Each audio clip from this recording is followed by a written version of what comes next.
Em poucas palavras. Um olhar sobre o mundo, a vida e a sociedade, à luz da Palavra de Deus, com Augustus Nicodemos. Olá, estamos começando mais uma edição do nosso programa Em Poucas Palavras. Obrigado aos nossos ouvintes desta emissora da Rádio Daqui AM em Goiânia, também a Rádio IPB, programada lá pelo nosso irmão Arthur Mendes, que programa sempre às 13 e às 19 horas. Você pode ouvir pelo www.ipb.org.br/rádio, também através do canal do YouTube Em Poucas Palavras e o site da igreja. Direto dos estúdios do SPBC, estou aqui, Natsa Matias, junto com Augustus Nicodemos. Olá, querido ouvinte, estamos de volta aí, chegando até você em poucas palavras que nós esperamos que, apesar de poucas, sejam usadas por Deus na sua vida hoje. Esse é um assunto que se torna cada vez mais difícil de ser tratado porque ele suscita uma falsa acusação de que os cristãos são homofóbicos. Portanto, você já percebeu que o tema de hoje tem a ver com casamento entre pessoas do mesmo sexo ou união homoafetiva. Por que os cristãos bíblicos não são favoráveis à união homoafetiva como sendo uma prática aprovada por Deus? Esse é o tema do programa de hoje. Pastor Augustus, os evangélicos têm o direito de discordar do relacionamento homossexual e quais são as bases bíblicas e legais para essa discordância? E a Maísa, antes de passar a palavra para o senhor, a Maísa Pessoa de Teresina, Piauí, ela gostaria de saber se o senhor concorda. Obviamente, eu acho que é uma pergunta retórica dela, se o senhor concorda na união civil entre pessoas do mesmo sexo, desde que isso não implique no direito de adoção de crianças. Não sei, estou falando que é retórica, mas vou deixar o senhor responder, né?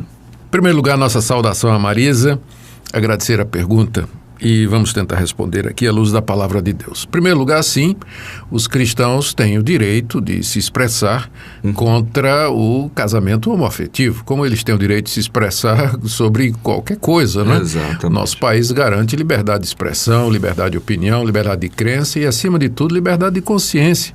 Então, se os cristãos não creem, não aceitam que o casamento homoafetivo esteja correto, eles têm o direito de fazer isso. Agora, dito isso, Nathan, é preciso também lembrar que eu não concordo com o clima de guerra cultural que se instalou no Brasil entre alguns ditos representantes dos evangélicos e os ativistas gay, que passam a discutir, às vezes, com baixaria, palavras de baixo calão, agressões, insultos, né? E isso na internet, isso em sessões da Câmara, de Senado, enfim, onde o debate está organizado. Eu creio que foi um erro da igreja, é um erro da igreja quando ela se deixa atrair para esse nível de discussão. De baixar o nível. Baixar o nível, que eu tenho às vezes a impressão que é a estratégia dos ativistas gay, exatamente atrair para o campo deles esses supostos porta-vozes do evangelho, para ali começar uma discussão como se tivesse tudo igual. Nós devemos discordar de coisas como união homoafetiva, mas dentro dos limites da palavra de Deus, dizendo a verdade em amor, firmando a nossa posição e estando dispostos a sofrer por ela, não é sofrer pelas consequências do que nós estamos dizendo.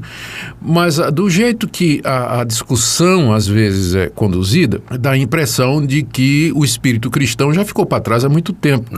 Não é que o espírito cristão que nos manda amar aquelas pessoas que discordam de nós, que manda fazer o bem àqueles que nos insultam, a tratar com bondade, tratar com urbanidade, até mesmo aqueles que se declaram os nossos inimigos. Então, o espírito cristão é esse, é denunciar o pecado, denunciar o erro, mas ao mesmo tempo expressar que pecadores arrependidos, eles encontram abrigo no meio da igreja, que eles são bem-vindos e são aceitos. E que nós respeitamos a pessoa, apesar da escolha sexual que ela fez. Eu posso discordar, por exemplo, de uma pessoa que é praticante de relações homoafetivas e, ao mesmo tempo, dizer àquela pessoa que eu, pessoalmente, não tenho nada contra ela. Posso, inclusive, ser amigo dessa pessoa, né?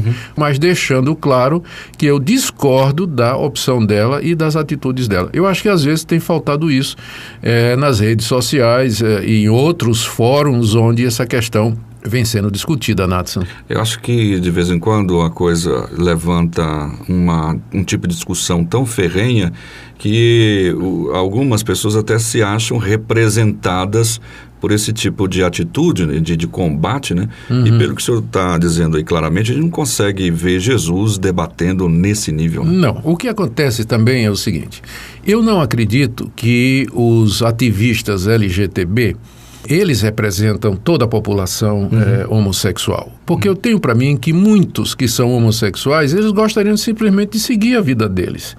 Que fossem deixados em paz e que eles seguissem o caminho que eles escolhessem e eles não se envolvem nesse tipo de conflito, né? É um pessoal que é pago, há uma ideologia por detrás, há uma intenção política por detrás disso aí, há muito dinheiro correndo em nível mundial para que esses ativistas que estão inseridos em todos os níveis, né, do governo, da área de educação, na mídia, entre artistas, eles promovam esse tipo de atitude.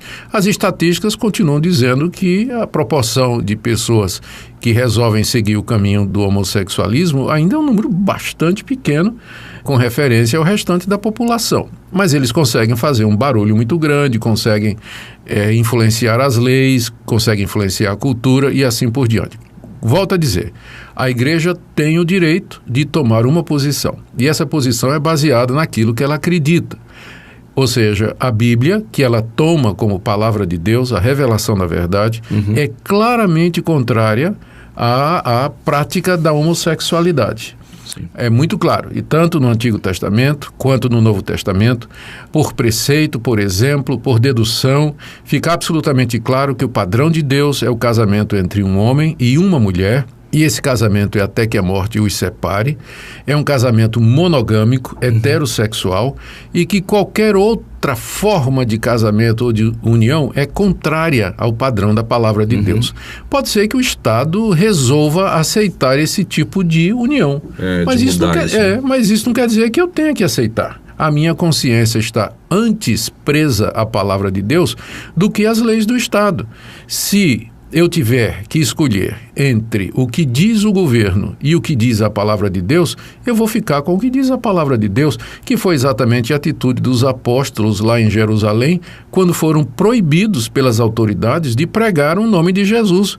Qual foi a resposta deles quando eles foram presos por desacato à autoridade? A resposta foi: importa antes obedecer a Deus do que os homens. Eu, sinceramente, espero, Natson, que no nosso país não seja passada nenhuma lei que tolha essa liberdade civil fundamental, que é a liberdade de expressão. De expressão, exatamente. De dizer, né? De ouvir e de dizer o que... Agora, é claro, mais uma vez, se eu vou dar a minha opinião contra o casamento homoafetivo, eu tenho que fazer isso com respeito, com civilidade. Eu não posso zombar, não posso desprezar, não posso emitir juízo pejorativo, mas tratar a pessoa como ela é. Ela é pessoa, é cidadã brasileira, e eu então posso discordar dela de maneira cortês, de maneira civil, mas não entrar nessa guerra cultural, não é?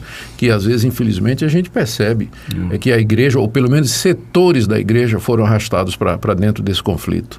Eu até fiz uma anotação aqui para me lembrar da chamada homofobia, que é agressão a pessoas que optam, né, considerada agressão a pessoas que optam pelo homossexualismo.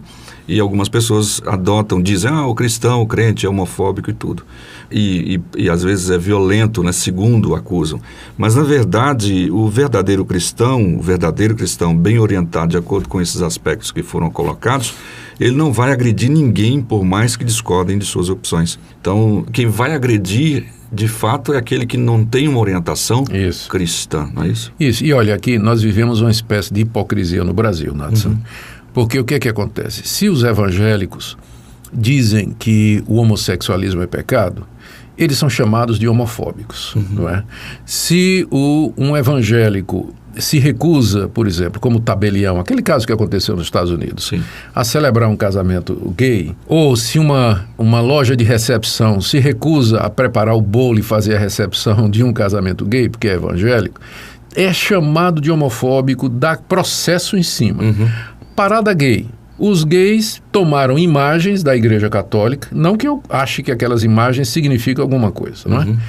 Mas eles pegaram aquelas imagens da Igreja Católica, que são símbolos religiosos do catolicismo, podia ter sido símbolo da Umbanda ou de qualquer outra coisa, né? Profanaram, insultaram, fizeram uso imoral, né? E tudo. E o que é que deu? Absolutamente nada. De fato. Absolutamente nada. Então a gente vive uma hipocrisia no Brasil, onde o direito de expressão nos é negado, enquanto que é dado, inclusive com desrespeito a essas minorias. As raias do crime, né, digamos assim. Até. Pois é, então é uma situação complicada aqui no Brasil, mas eu ainda acho que a nossa posição como igreja é essa: pregar o evangelho. Todos precisam se arrepender. Todos pecaram, carecem da glória de Deus, e aqui não há pecado maior ou menor. Quem pratica a homossexualidade, quem pratica a imoralidade, a prostituição, a desonestidade, a mentira, a hipocrisia, o adultério, a calúnia, a inveja, a cobiça, a lascívia, são todos pecadores e todos precisam do mesmo remédio, que é arrependimento dos pecados e fé em Jesus Cristo. Porque para com Deus não há acepção de pessoas, todos pecaram e carecem da glória de Deus. Ok, bem colocado aí esta observação neste programa, respondendo pergunta da Maísa Pessoa, exatamente lá de Teresina, e outros ouvintes que também perguntaram sobre este tema. O pastor Augustus lembrou agora há pouco dessa agenda gay, não é? Você pode ler um livro chamado Desejo e Engano, do Albert Mohler. Acho que é isso? Albert Mohler. Mohler, isso. Muito bom esse livro. Então, ele é bem interessante. Consegui ler ele quase 2 dias apenas. Muito bom. Abre um pouco a mente com relação a essa agenda aí, né? É uma boa recomendação da Editora Fiel para você, tá bom? É Desejo e Engano. Vamos ouvir uma música, daqui a pouquinho a gente está de volta. Quão bondoso amigo é Cristo, revelou no seu amor e nos diz que lhe entreguemos os cuidados sem temor.